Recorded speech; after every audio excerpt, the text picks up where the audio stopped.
Online hub 2022 में आपका स्वागत है दोस्तों। आज का एक नया टॉपिक लेकर आया हूँ। जीके जीएस का आपको प्रैक्टिस कराऊंगा। मैं ज़्यादा नहीं 10 क्वेश्चन कराऊंगा। प्रयास रहेगा कि मेरा डेली का 10 क्वेश्चन आपको मैं देता रहूँगा, अपने चैनल के माध्यम से आपको बताता रहूँगा।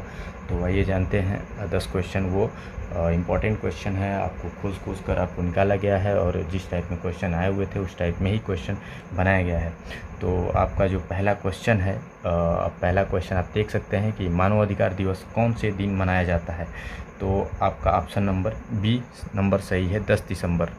आपको अगर ये जानकारी नहीं है तो आप देख सकते हैं कि मानवाधिकार दिवस आपको 10 दिसंबर को मनाया जाता है।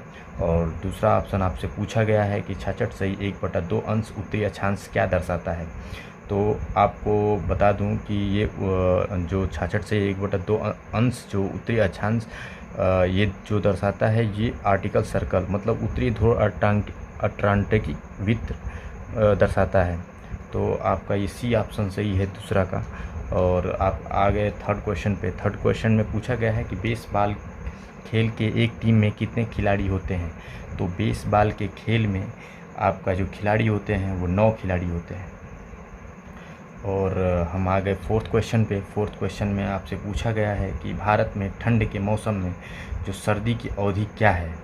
तो सर्दी की जो अवधि पूछी गई है आपसे, इसमें 4 ऑप्शन दिए हुए हैं। 4 ऑप्शन में ये जो सी ऑप्शन है वो दिसंबर टू फरवरी जो ये समय का अवधि है, ये दिसंबर से फरवरी तक का है।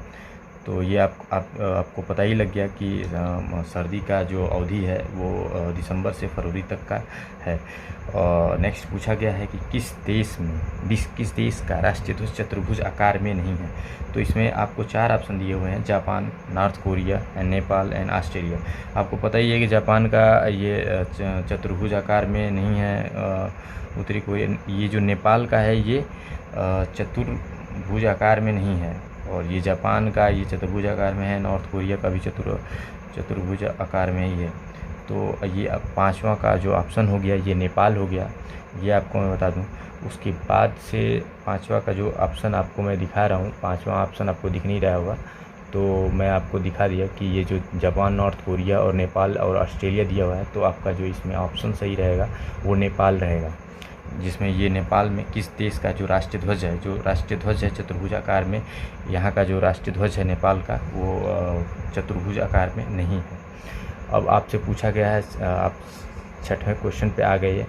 पूछा है कि निम्न में से कौन सा ऊर्जा की धनी स्रोत है और वायुमंडलीय प्रदूषण नहीं करता है। तो इसमें आपको 4 ऑप्शन दिए हुए हैं, न्यूक्लियर एनर्जी, नाभिकीय ऊर्जा, कोयला एंड सोलर एनर्जी, सूर्य ऊर्जा, वुड लकड़ी। तो आपको बता दूं कि इसका जो भी ऑप्शन है ये इसका है सोलर एनर्जी, सूर्य ऊर्जा। ये आपसे पूछा था कि कौन सा ऊर्जा का धनी स्रोत है और वायुमंडलीय प्रदूषण नहीं करता है। तो वायुमंडलीय जो प्रदूषण इसमें नहीं करने वाला है, तो ये जो है सोलर एनर्जी है, जो सूर्य ऊर्जा है, ये प्रदूषण नहीं करता है। आपको पता है कोयला से अगर आप एनर्जी लेते हैं, वे ऊर्जा पैदा करते हैं, तो उससे भी आपको प्रदूषण फैलेगा। नाभिकीय ऊर्जा से भी फैलेगा और लकड़ी से भी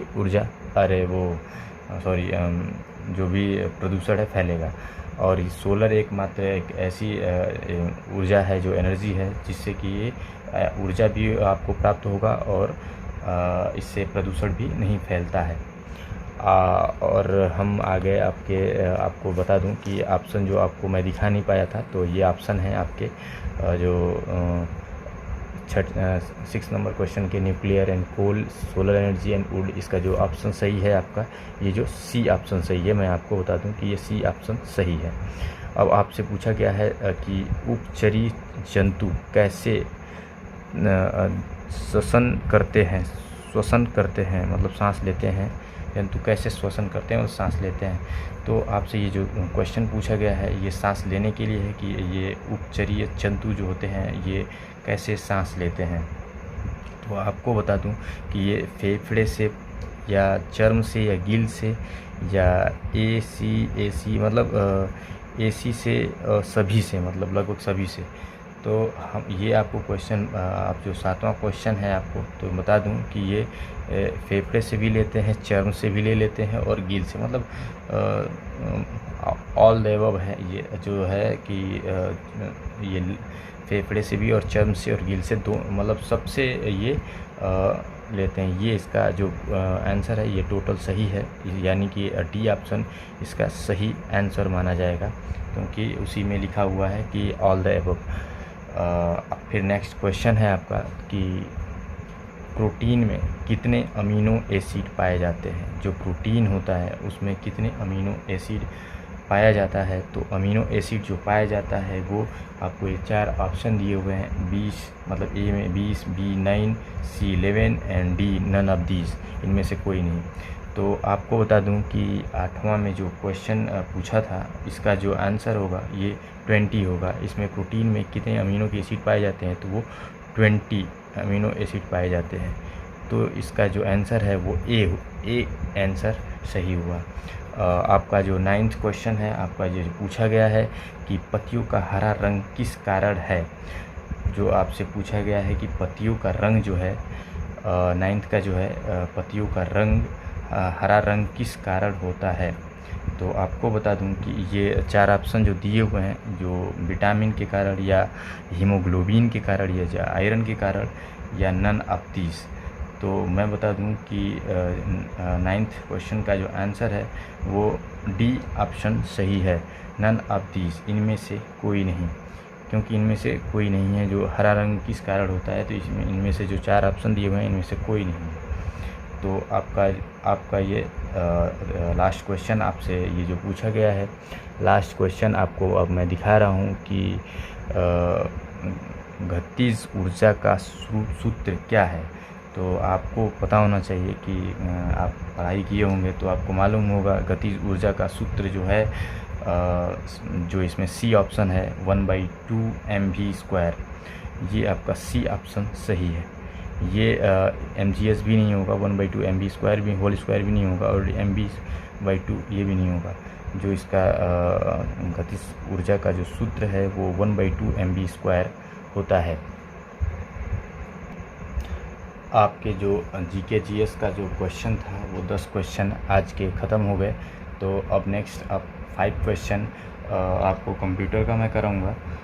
आपको 10 ही क्वेश्चन इसलिए करा रहा हूँ कि एक दिन में अगर 10 क्वेश्चन पढ़ेंगे तो आपके दिमाग में बैठेगा, और ज़्यादा से ज़्यादा क्वेश्चन अगर आपको बताएंगे तो आप ध्यान से पढ़ भी नहीं पाएंगे और समझ में भी नहीं आएगा। तो जीके जीएस का जो 10 क्वेश्चन कराया हूँ वो अच्छे से आप देख लेंगे, और दोबारा आप जो दिया जाएगा 10 क्वेश्चन सेम क्वेश्चन तो आप आसानी से इसको सॉल्व भी कर सकते हैं। अगर वही 50 क्वेश्चन करा दूंगा तो आप भूल जाएंगे, इसलिए 10 ही क्वेश्चन आपके लिए मैं प्रोवाइड करवाया हूँ, वो भी शाम राइफल से रिलेटेड क्वेश्चन ही बनाया हूँ।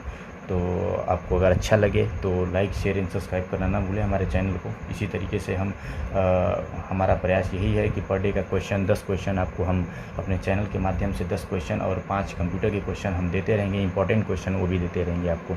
तो आप देखिए आज का जो कंप्यूटर का क्वेश्चन है सिंटेक्स, ये जो क्वेश्चन पूछा गया है सिंटेक्स एनालिसिस किससे पहले किया जाता है।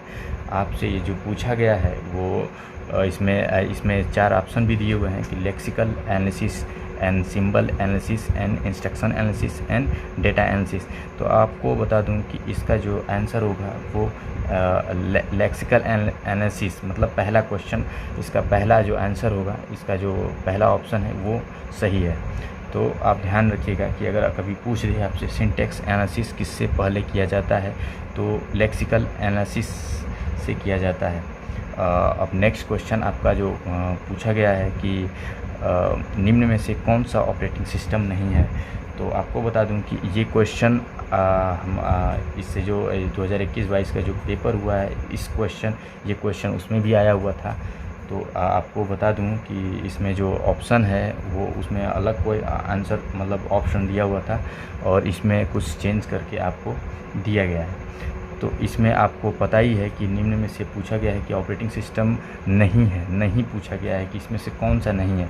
तो आपको बता दूं कि जो ए ऑप्शन है वो विंडोज़ एक्सपी है, ये ऑपरेटिंग सिस्टम है।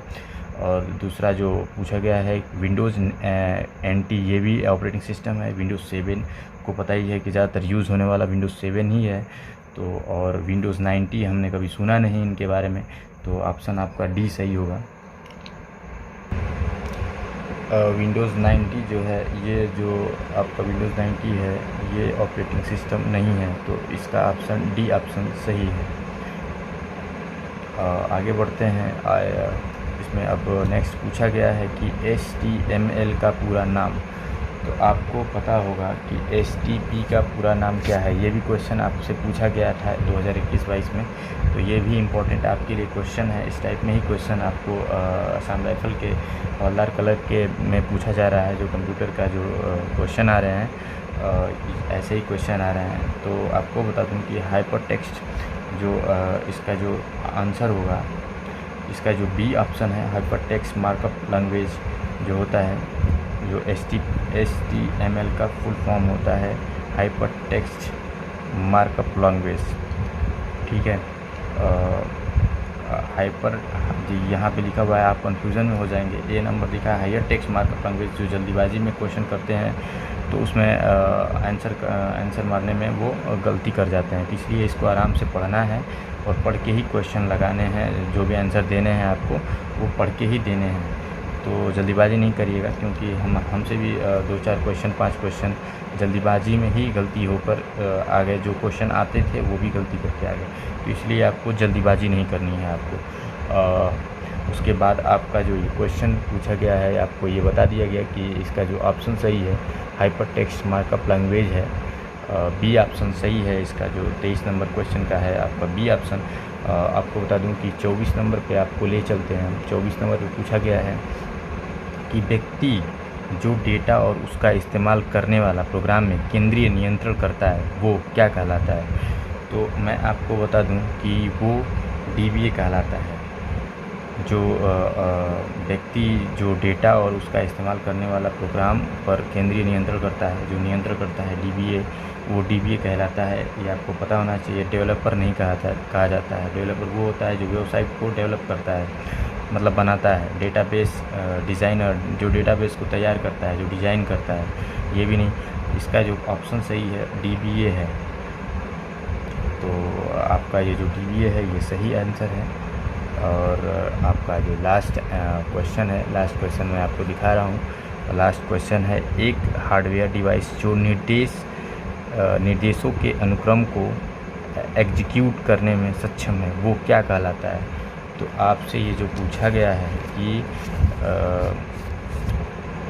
एक हार्डवेयर जो डिवाइस को जो निर्देश देने का अनुक्रम एग्जीक्यूट करने में सक्षम है वो क्या कहलाता है। मतलब कार्य करने का, जो आपको कोई इंस्ट्रक्शन देते हैं, कोई भी इनपुट देते हैं आप कंप्यूटर में, तो जो आपको परिणाम देता है वो किसके द्वारा मिलता है। जो मतलब कहने का मतलब है कि क्या कौन सा ऐसी डिवाइस है जो प्रोसेसिंग करता है। तो आपका जो आपको पता ही है कि जो मेन मस्तिष्क बोला जाता है कंप्यूटर का वो CPU है, सेंट्रल प्रोसेसिंग यूनिट है, सेंट्रल प्रोसेसिंग यूनिट। तो आपका यही ऑप्शन सही है कि जो एग्जीक्यूट करता है वो CPU है। CPU ही एग्जीक्यूट करता है, वो CPU ही कहलाता है। तो ऑप्शन नंबर ए सही है 25 नंबर का। नहीं सॉरी मतलब प्रोसेस करता है ना, तो प्रोसेस CPU के द्वारा जो प्रोसेस होता है, सॉरी गलती हो गई। जो एक हार्डवेयर डिवाइस जो निर्देश के अनुक्रम एग्जीक्यूट करने में सक्षम है वो क्या कहलाता है। तो हमारे कहने का मतलब कि जो प्रोसेस करता है, तो CPU के द्वारा प्रोसेस होता है, तो प्रोसेस होता है। और प्रोसेस किसके द्वारा होता है, तो प्रोसेसर के द्वारा। तो प्रोसेसर ये रॉन्ग है, ये आपका सी ऑप्शन सही है, प्रोसेसर। सॉरी CPU मस्तिष्क तो कहलाता है, लेकिन प्रोसेस जो एग्जीक्यूट करने का काम करता है वो प्रोसेसर का होता है। प्रोसेसर अगर नहीं रहेगा तो आप एग्जीक्यूट नहीं कर पाएगा। तो इसीलिए ये प्रोसेसर उसमें आप देखते होंगे CPU में लगा होता है, तो इसे प्रोसेसर कहा जाता है। तो आज के लिए बस इतना ही। अगर वीडियो आपको अच्छा लगे और ऐसे ही आप हमारे इन कमेंट बॉक्स में आप कमेंट करिए कि अगर आपको और ऐसे क्वेश्चन आपको अगर चाहिए तो 10 क्वेश्चन मैं GK GS का और 5 क्वेश्चन डेली के कंप्यूटर का लाता रहूँगा। आप कमेंट करेंगे तो ही नेक्स्ट वीडियो हम बनाऊँगा। अगर आपको ये अच्छा नहीं लग रहा है तो नेक्स्ट वीडियो मैं बनाना बंद कर दूँगा। मैं मैं 4 साल पेपर दिया हूँ। 4 साल में असम राइफ़ल का जो पेपर हुए हैं उसी हिसाब से मैं पेपर को तैयार किया हूँ, तैयार करके प्रिंट आउट किया हूँ। काफ़ी मेहनत करना पड़ा है और ऐसे ही असम राइफ़ल से रिलेटेड जो भी क्वेश्चन हैं आपको मैं अपने चैनल के माध्यम से प्रोवाइड कराता रहूँगा। तो लाइक, शेयर एंड सब्सक्राइब करना ना भूलें। आज के लिए इतना ही। जय हिंद, जय भारत।